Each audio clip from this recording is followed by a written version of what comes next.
भाजपा के धर्मार्थ कार्यकर्ता धर्मेश जोशी ने प्रतिवर्ष की भांति इस वर्ष भी बड़े हर्ष और उत्साह के साथ भगवान विघ्नहर्ता का स्वागत किया। उत्तर मुंबई के पूर्व सांसद राम नायक अपने प्रेरणा स्रोत गोपाल शेट्टी और वर्तमान सांसद और केंद्रीय मंत्री के विषय में बात करते समय उत्तर मुंबई को और उत्तर मुंबई में रहने वाले नागरिकों को भाग्यशाली बताया और स्वयं को भारतीय जनता पार्टी के कार्यकर्ता होने पर आभार व्यक्त किया। गणपति बप्पा मोरया, मंगल मूर्ति मोरया। इस समय हम मौजूद हैं बीजेपी गुजराती सेल के नेता जिस तरह से धर्मेश जोशी जी हमारे साथ यहाँ मौजूद है और उनके घर पर पधारे हैं बप्पा जी। गणपति बप्पा की अगर हम मूर्ति की बात करें तो आप देख सकते हैं पिंक एंड वाइट बड़े प्यारे से बप्पा हमारे सामने नज़र आ रहे हैं। तो हम बात करते हैं धर्मेश जी से कि उनके घर बप्पा पधारे हैं। तो सबसे पहले गणेश चतुर्थी की सभी को क्या शुभकामनाएँ देना चाहेंगे और बप्पा घर पर पधारे हैं, किस तरह घर का माहौल है और कितनी खुशी बप्पा के आने के बाद? गणपति बप्पा मोरया। मैं पूरे भारत और विदेश में जितने भी हमारे हिंदू भाई सनातनी रहते हैं उनको गणेश चतुर्थी की शुभकामना देता हूँ।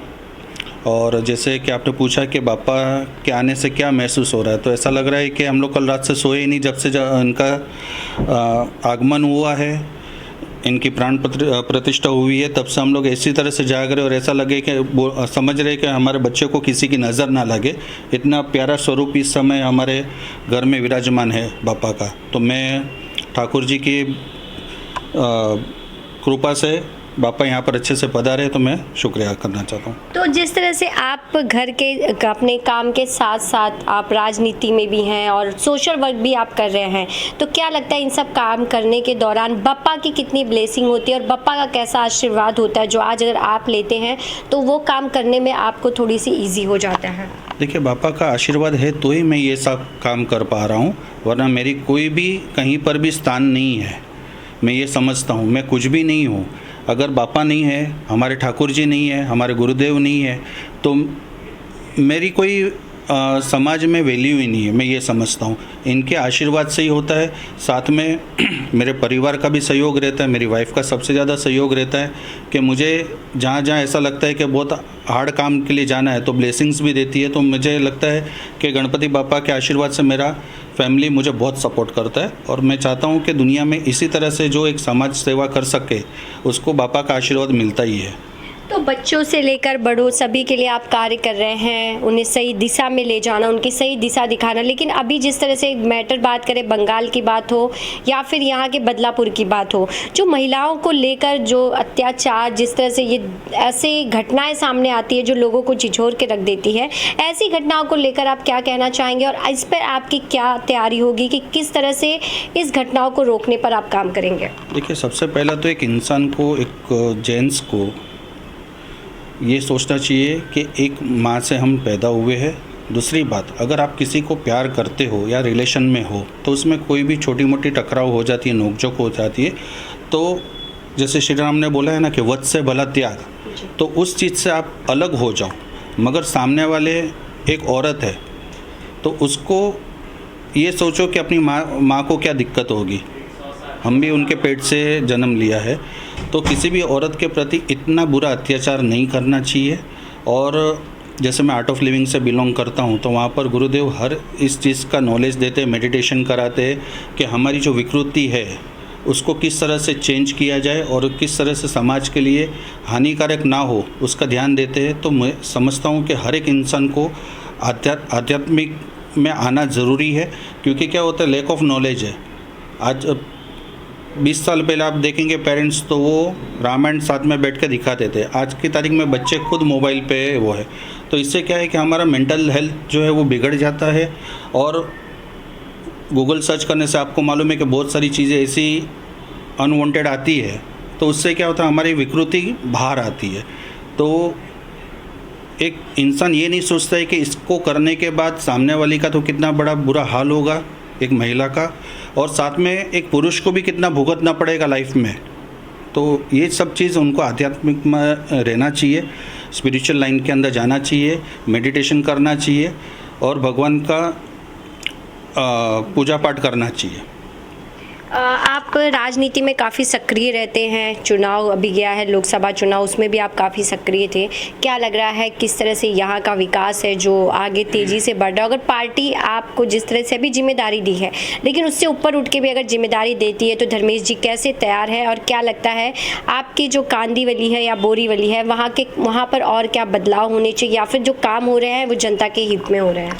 देखिए, सबसे पहला तो मैं आपको उत्तर मुंबई के पिछले कई सालों की मैं अगर बात करूं तो हमारे राम नाईक जी ने बहुत अच्छा उत्तर मुंबई को संभाला। तब तो उत्तर मुंबई गोरेगांव तलक था। फिर हमारे श्री गोपाल शेट्टी साहब आए, उन्होंने उत्तर मुंबई को बहुत अच्छा सा एक वातावरण दिया। बड़े बड़े यहाँ पर ग्राउंड्स, जोगस पार्क्स वगैरह सब किए और डेवलपमेंट में काफ़ी वो की। एक गरीब आदमी के लिए हमेशा आवाज़ आगे बढ़ के खड़े रहते थे, आवाज़ उनकी हमेशा बुलंद रहती थी। और आज एक सौभाग्य की बात है, सोने पे सुहागा, जो इन लोगों ने मेहनत की है। तो आज हमारे केंद्रीय मंत्री भी आए हुए, उनके ऊपर काफ़ी जवाबदारी है, श्री पीयूष गोयल जी। उन्होंने केंद्र को भी संभालने के साथ उत्तर मुंबई को भी बहुत अच्छे से संभाल रहे। उनकी यहाँ पर वीक में इतनी विजिट्स होती है कि अपने हम सोचते थे कि भाई वो रहेंगे या नहीं रहेंगे, मगर उत्तर मुंबई को एक बच्चे के हिस्सा आज वो भी संभाल रहे। और देखने जाए विकास की बात तो काफ़ी स्किल डेवलपमेंट के प्रोग्राम लेके आ रहे हैं। सेकेंडली अभी बड़े स्पोर्ट्स कॉम्प्लेक्स 3 कर रहे हैं, एक 37 एकड़ में, एक 15 एकड़ में और एक 12 एकड़ में। और साथ में अभी उन्होंने एक जो वादा किया था इलेक्शन के वक्त कोकण वासियों को रेलगाड़ी देने की, तो मांग ये थी कि हफ्ते में 2 बार होनी चाहिए गणपति के समय पे, मगर उन्होंने इतना बड़ा कदम उठा लिया कि उन्होंने पूरे साल भर दिए। तो वो भेदभाव नहीं करते कोई भी काम में, जो बोलते हैं वो वादा पूरा करते हैं। तो मैं ये समझता हूँ कि आज हम सौभाग्य है कि हमारे पास एक केंद्रीय मंत्री है और हमारे उत्तर मुंबई के खासदार श्री पीयूष गोयल जी इतना उत्तर मुंबई को एक परिवार के जैसा जोड़ के चल रहे और विकास के इतने सारे कार्य कर रहे हैं। जैसा भी आपने 3-4 दिन पहले उनका मीडिया देखा होता, तो उसके अंदर कांदिवली ईस्ट में जो एक ब्रिज का काम चल रहा है तो वो रुका हुआ है, ट्रैफिक की समस्या हो रही है। तो उन्होंने तुरंत वहाँ पर जाके इंस्पेक्शन किया और सबको अलर्ट किया कि भाई ये आपके जो जवाबदारी का टाइम दिया है उसी के अंदर पूरा होना चाहिए। प्लस अभी मैंने थोड़ी देर पहले मैं मीडिया देख रहा था तो उसमें एक पोस्ट आई कि उन्होंने माड़ा, MMRD, BMC, वन विभाग के सबके सीनियर्स को बुला के एक जॉइंट मीटिंग करवाई है कि भाई हमको ये चीज़ यहाँ पर उत्तर मुंबई में इस तरह से चाहिए। तो मैं ये समझता हूँ कि उनका जो कार्यशैली देखते हुए मुझे ऐसा लगता है कि उत्तर मुंबई नहीं मगर पूरा मुंबई, महाराष्ट्र एक विकास के राह पे चल रहा है।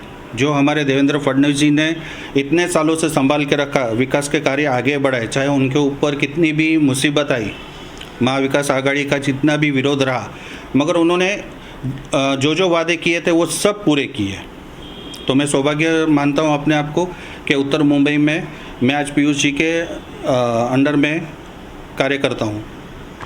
आप क्या कहना चाहेंगे? आप किस तरह से बप्पा की बात करें, बहुत ही खूबसूरत से लग रही है बप्पा की जो मूर्ति है, तो किस तरह से आपने चयन किया कि बप्पा की जो मूर्ति है यही मूर्ति है जो आपके घर विराजमान होगी? गणपति बप्पा मोरया। सभी को गणेश चतुर्थी की हार्दिक शुभकामनाएं। पहली बात तो कि जब गणपति जब चॉइस करने गए थे मूर्ति, बच्चों ने चॉइस की है ये बार, तो मुझे भी पसंद आया था पर तभी इतने तैयार नहीं हुए थे। पर बस एक झलक देखी तो ऐसे लगे छोटे से लड्डू गोपाल बैठे हैं, ऐसे बच्चे से बाल स्वरूप बोलते हैं वैसे स्वरूप के थे। तो बच्चे बोले हमें यही मम्मी ये मूर्ति लेकर आनी है घर पर, तो फिर मैंने भी हामी भर दी उसी में। तो आज बप्पा विराजमान है।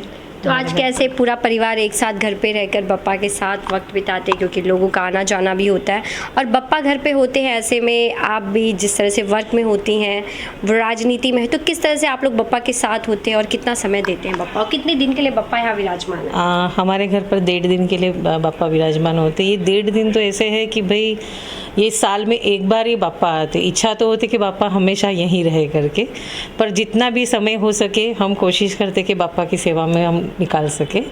और सब घर वाले सब मिलके एक साथ एक हो जाते, मतलब अब छुट्टी लेकर सब बैठे हैं, साथ में बातें हो रही है, बापा के साथ भी बातें हो रही है, मतलब एक परिवार का हिस्सा ही है हमारे।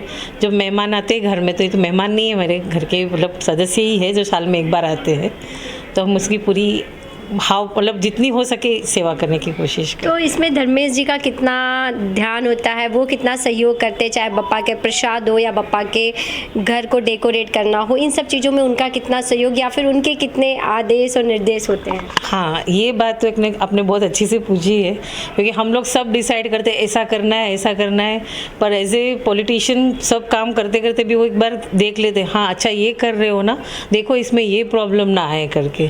लास्ट की जो सजेशन होती है वो उनसे ही ली जाती है कि भाई इसमें कोई प्रॉब्लम तो नहीं होगी ना, तो वो सजेशन उनसे मिल जाती है सारी। तो डेकोरेशन को लेके या मूर्ति को लेके या कहीं कुछ प्रॉब्लम ना हो, बापा को सही से सब हो, अच्छा लोग आने वाले हैं तो कैसे आवभगत करेंगे, कैसे रखेंगे, वो सारी तैयारी उनकी होती है। आपको खुशी होती है कि बीजेपी पार्टी को इन्होंने चुना है, सही पार्टी? बहुत अच्छा चुना है, मतलब जो देश के साथ चल रहा है उसी के साथ चलना हमारा, ये मेरा भी हमेशा का रहा है विचार कि जो मेरे देश को संभाल रहा है ना, हम उसी के साथ हैं। मेन वैसे बप्पा से आपकी क्या कुछ प्रार्थना होती है, क्या प्रार्थना करते हैं? बस बापा से एक ही प्रार्थना है कि देश और तरक्की करे, दुनिया में शांति बनी रहे और घर में उतनी ही समृद्धि बनी रहे, सुख शांति बनी रहे। एक बार गणपति बप्पा मोरिया। गणपति बप्पा मोरिया, मंगल मूर्ति मोरिया। तो जिस तरह से आपने देखा कि धर्मेश जी अपनी फैमिली के साथ अब 2 दिन तक बप्पा के साथ यहाँ घर पर ही वक्त बिताते हैं और बप्पा से प्रार्थना करते हैं कि वो यहाँ की जनता के लिए जिस तरह से कार्य कर रहे हैं, उन्हें वो कार्य करने की जो शक्ति है, वो ऊर्जा और भी बप्पा के आशीर्वाद से मिले। बस आप हमारे साथ ही बने रहिए आगे और भी खबरों के लिए।